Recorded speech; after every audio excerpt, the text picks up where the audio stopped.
this is a big development that has taken place ever since President Trump had arrived in France. He has been speaking about the peace deal. And now when it comes to the signing of the peace deal, though not in person that this has happened, however, President Trump has now officially signed the peace deal with Iran. The peace deal between US and Iran has now been formally signed, and we are looking at over 110 days of this conflict that first began on the 28th of February.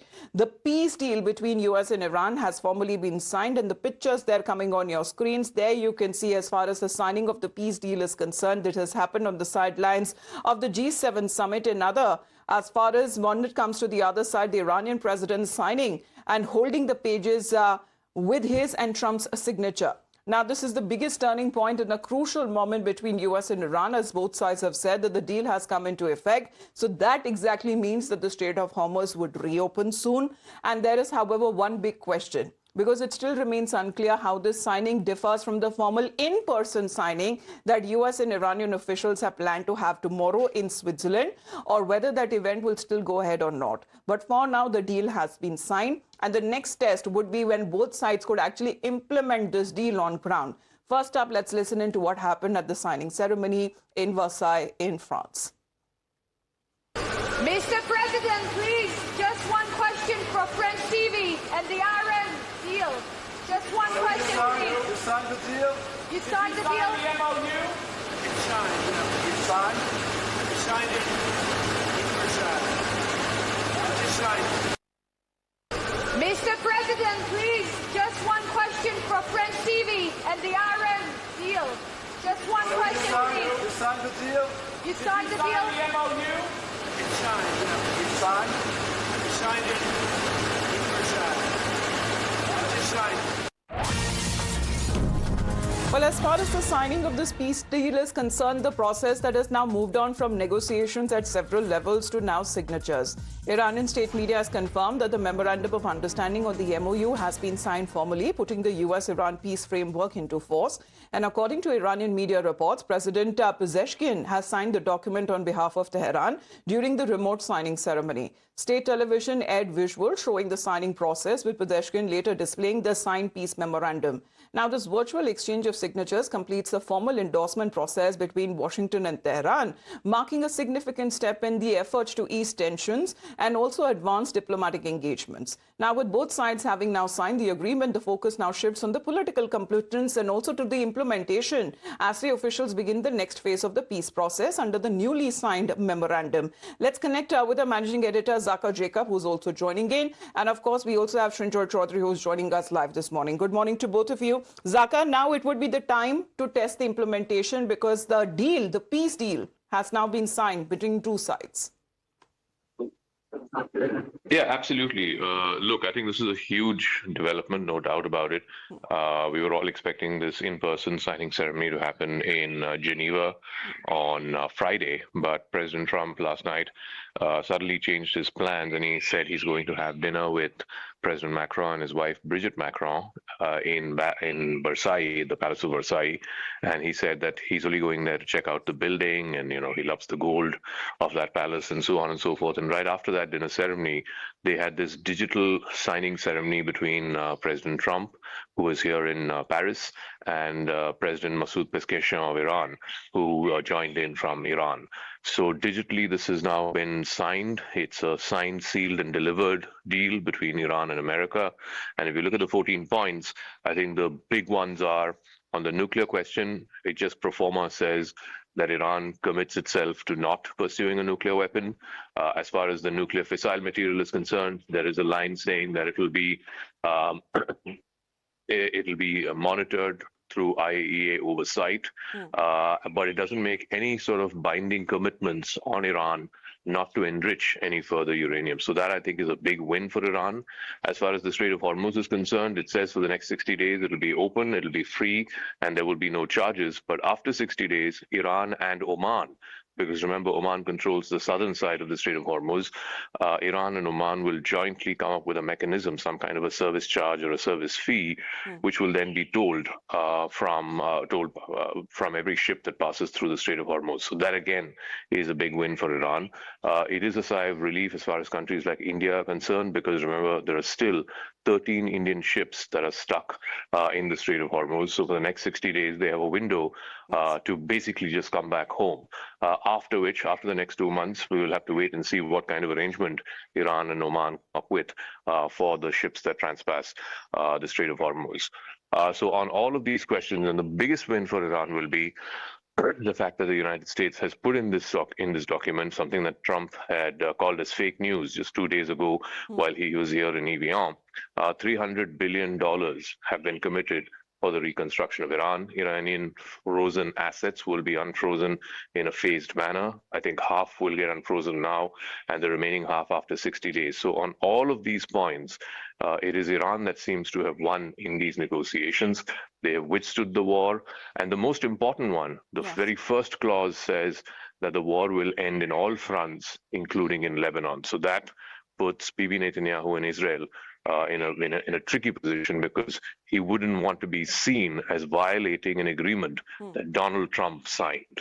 Absolutely. And this is the agreement that also paves way for lasting peace and allowing the reopening of the Strait of Hormuz, because it seems to be an important step, if taken in the right direction, that they will enable, when it comes to a decrease in energy prices as well. And this is being welcomed as far as the signing of the deals by world leaders as well. So when we talk about a major diplomatic breakthrough that has happened between the United States and Iran, President Donald Trump and the Iranian president have signed this 14-point Memorandum of Understanding aimed at ending hostilities and reopening of the Strait of Hormuz. Now, this agreement includes an immediate ceasefire, a halt to military operations, sanctions relief measures, and a 60-day roadmap for a broader deal on Iran's nuclear program. Both sides say that the memorandum has come into effect immediately. Let's connect again with Zaka on this, because Zaka, how do we understand with this document now having been signed? Will the Geneva signing still be on track? And the US and Iran will now have at least 60 days to negotiate the terms of the final agreement.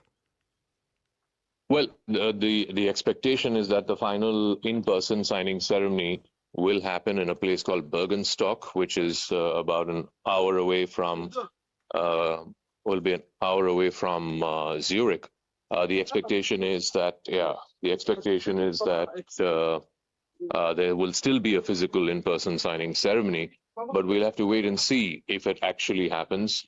This was unexpected, that Donald Trump would sign digitally and Pezeshkian would sign digitally, and that they would leave. In fact, Trump has left. That was his last engagement here in France, and he's left from Paris. He's now headed back to the US. We'll have to wait and see if that in-person signing ceremony will happen, and who will represent the American side. Most likely J.D. Vance, if it happens. And from the Iranian side, whether it is Mohammad Ghalibaf, the National Assembly Speaker, or whether it is Abbas Araghchi, the foreign minister, whether they will actually take that flight to Zurich and then up from Zurich to Bergenstock on Friday to have this physical signing ceremony. Also, you've heard from the partner countries, the mediator countries. You've heard from the Pakistanis. Shahbaz Sharif has tweeted about it. He says that there will still be a physical signing ceremony. You've heard from the Qataris. You've heard from the Omanis. The entire region is welcoming this. But make no mistake, I think what this war effectively has achieved is that it has put Iran front and center as the big regional military power in that region. It has successfully shown it can withstand the most powerful military on earth, which is the United States, combined with Israel. And the country is still standing, the people are still standing, and now they've added a new dynamic. The Strait of Hormuz, which is a vital waterway, they have shown that they can almost at will open and shut the Strait of Hormuz. So I think Iran certainly, even though it's been physically battered, the war has destroyed large parts of its economy. It might take a whole generation for it to reconstruct itself. But despite all of that, Iran emerges stronger from this last 3 months because it has withstood this war. And if you look at the 14 points, mostly it is Iran that has succeeded in these 14 points. As far as the United States and Israel are concerned, we've also seen a fundamental rupture between Bibi Netanyahu and Donald Trump. Donald Trump even yesterday was asked about it when he was meeting Prime Minister Modi. He said, look, Israel has the right to defend itself, but I want Bibi to restrain himself as far as Lebanon is concerned, because that had become the biggest sticking point. Every time there was a prospect of a ceasefire, Netanyahu would go and attack Lebanon, and then we would be back to square one. Now, in this agreement, it explicitly says that the war will end in all fronts, including in Lebanon, which means that if Netanyahu were to violate this agreement signed by none other than Donald Trump himself, then that could seriously get the wrath of the U.S. president, and that is not something that the Israeli prime minister would be willing to do, especially at a time when there are elections due in Israel in the next 3 months. So I think all in all, it's a welcome development, no doubt about it. The war is finally over, and I think there's a sigh of relief. There is a collective sense of, oh, finally we are past this. That's the feeling everyone is having, whether it's in Paris, whether it's in Switzerland, certainly in the region. Like I said, you heard from all the leaders of the region, from Qatar to Oman, Saudi Arabia, and others.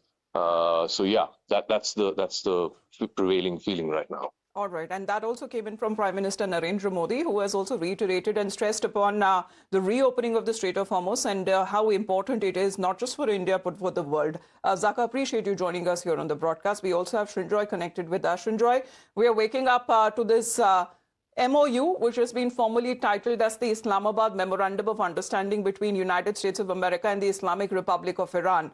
A document that calls for immediate and permanent termination of military operations on all fronts, including Lebanon.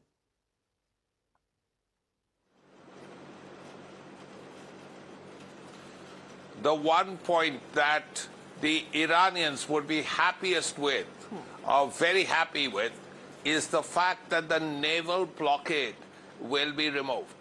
Because this will help everybody, not just the Iranians. Because Iran was sending 90% of its oil to China. And all that oil was stuck because the Americans were not allowing any movement out of or into Iranian ports. What it did was several things. One, Iran's exports of oil and natural gas was down to zero. This actually hurt Iran quite badly. And this is something that America managed to do over a long period of time. It hurt the world because, principally China, because Iran's exports of oil came down to virtually zero. When Iran's exports of oil come down to zero, then the oil available in the world market becomes much, much less. And once that happens, the price of oil goes up. So once this blockade is removed, which is happening now, is what we believe, then the price of oil will begin to drop.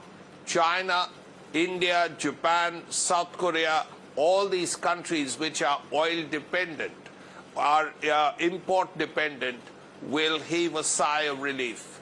That's, of course, one thing. Yes. You spoke about Israel and Lebanon and so on. Now, that's the tricky one. Because President Trump has said what he has said. He has signed what he has signed. But what does Prime Minister Netanyahu feel about it? What does the Hezbollah feel about it? Will the Hezbollah say to itself that, look here, we've got this deal with the Americans. Our friends, the Iranians, have signed the deal.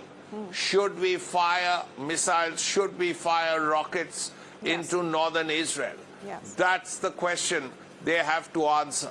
And hopefully the answer will be no. So if they cease firing missiles and rockets at northern Israel, well, then because that came the Lebanon from Prime Minister Netanyahu saying that he and President Trump are friends, but they don't always see eye to eye.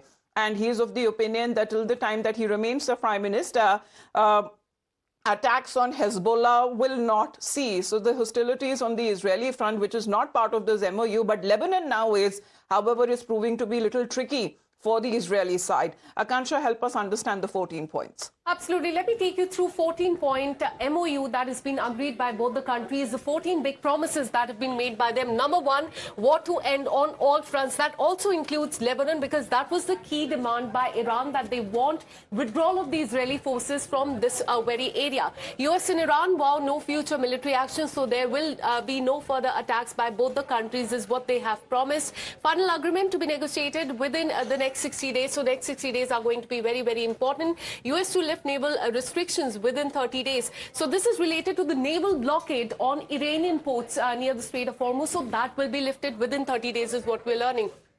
Iran to guarantee vessel passage in the Strait of Hormuz for 60 days. And that will be very important because now that the deal has been signed, the Strait of Hormuz will be reopened. Iran, Oman, Gulf states to discuss the Strait futures. So there will be discussion with the Gulf countries as well. $300 billion plan, massive reconstruction package for Iran for the damages that have been caused because of the war. US commits to ending Iran sanction as well. Yes. Ninth is Iran to give anti-nuclear weapon pledge, and that remains a key demand, remember, by US that Iran can never have any nukes.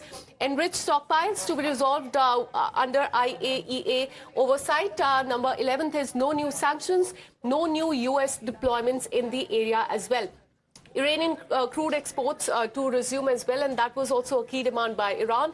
Iran's restricted assets to be released, and also number 14th, and the final point is that final pact to get a binding UNSC endorsement as well. So these are the big promises that have been made by both the countries. So going forward in the next few hours, number one, we can see the reopening of the Strait of Hormuz, and secondly, the naval blockade on the Iranian ports that will be lifted as well. So that the remote signing has done.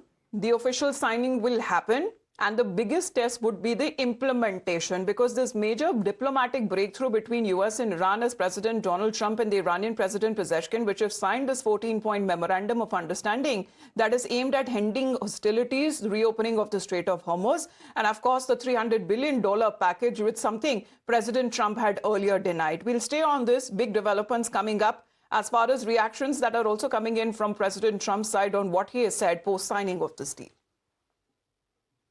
Mr. President, please, just one question for French TV and the RM deal. Just one question, please. You signed the deal? You signed the deal? The MoU? It's signed. You signed? You signed it. It's signed. It's signed. Mr. President, please, just one question for French TV and the RM deal. Just one question, please. You signed the deal? You signed the deal? The MoU? It's signed. You signed? You signed it. It's signed. It's signed. Well, we'll talk about how the world leaders are also, when it comes to welcoming this peace deal that has been signed between the two sides, the global impact and the consequences. Back after a short break as we get you more.